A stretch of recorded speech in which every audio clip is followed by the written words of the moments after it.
വേദിയിലിരിക്കുന്ന ബഹുമാനപ്പെട്ട വിശിഷ്ട വ്യക്തികൾക്കും മാന്യശാസ്ത്രനും എൻ്റെ വിനീതമായ നമസ്കാരം.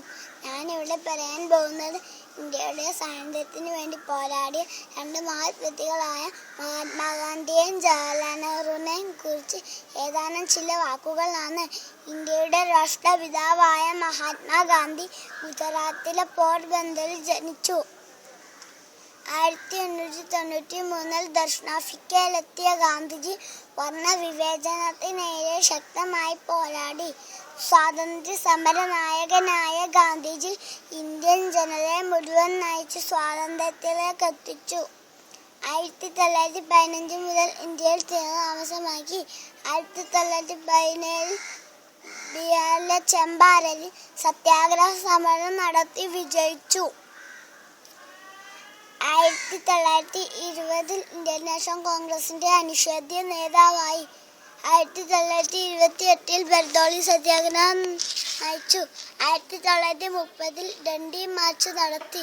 1942 ക്വിറ്റ് ഇന്ത്യ സമരം നടത്തി. 1947 ഇന്ത്യ സ്വതന്ത്രയായി. അതോടൊപ്പം നടന്ന വിഭജനത്തിൽ മനം നൊന്ത ഗാന്ധിജി ഉപവാസം ആരംഭിച്ചു. 1948 ബിർള മന്ദിരത്തിൽ നടന്ന പ്രാർത്ഥനാ യോഗത്തിൽ നാഥുറാം വിനായക് ഗോഡ്സെ എന്ന മതഭ്രാന്തൻ ഗാന്ധിജിയെ വെടിവെച്ചു കൊന്നു. ഇന്ത്യയുടെ ആദ്യത്തെ പ്രധാനമന്ത്രിയായിരുന്ന പണ്ഡിറ്റ് ജവഹർലാൽ നെഹ്റു മോട്ടിലാൽ നെഹ്റുവിൻ്റെയും സ്വരൂപ് റാണിയുടെയും പുത്രനായി 1889 നവംബർ 14 അലഹബാദിൽ ജനിച്ചു. ഈ ദിനം നമ്മൾ ശിശുദിനമായി ആഘോഷിക്കുന്നു.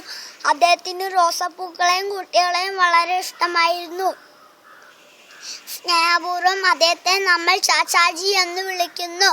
കേംബ്രിഡ്ജിലെ ട്രിനിറ്റി കോളേജിൽ നിന്നും MA ബിരുദവും ലണ്ടനിലെ ഇന്നർ ടെമ്പിളിൽ നിന്നും ബാരിസ്റ്റർ ബിരുദവും നേടി. ഇന്ത്യയിലെത്തിയ അദ്ദേഹം അലഹബാദ് ഹൈക്കോടതിയിൽ പ്രാക്ടീസ് ആരംഭിച്ചു. ഇക്കാലത്ത് കോൺഗ്രസ് പാർട്ടിയിൽ ചേരുകയും മഹാത്മാഗാന്ധിയോടൊപ്പം അക്ഷരം പ്രവർത്തിക്കുകയും ചെയ്തു. വിസർണ പ്രസ്ഥാനത്തിൽ സജീവമായി പങ്കെടുത്തു. 1916 ഫെബ്രുവരി 8 കമലാ കൗളിനെ ജീവിതസഖിയാക്കി.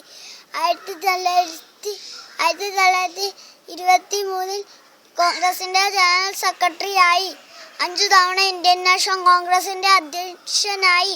UN ജനറൽ അസംബ്ലിയുടെ ആദ്യ വനിതാ അധ്യക്ഷയായിരുന്ന വിജയലക്ഷ്മി പണ്ഡിറ്റ് അദ്ദേഹത്തിന്റെ ഇളയ സഹോദരിയാണ്. ഇന്ത്യയുടെ ആദ്യത്തെ വനിതാ പ്രധാനമന്ത്രിയായിരുന്ന ശ്രീമതി ഇന്ദിരാഗാന്ധി അദ്ദേഹത്തിന്റെ ഏക മകളാണ്. 1955 അദ്ദേഹത്തിന് ഭാരതരത്നം ലഭിച്ചു. നവഭാരത ശില്പിയായ നെഹ്റു 1964 മെയ് 27 അന്തരിച്ചു. ഇതോടെ എൻ്റെ വാക്കുകൾ ഉപസംഹരിക്കുന്നു.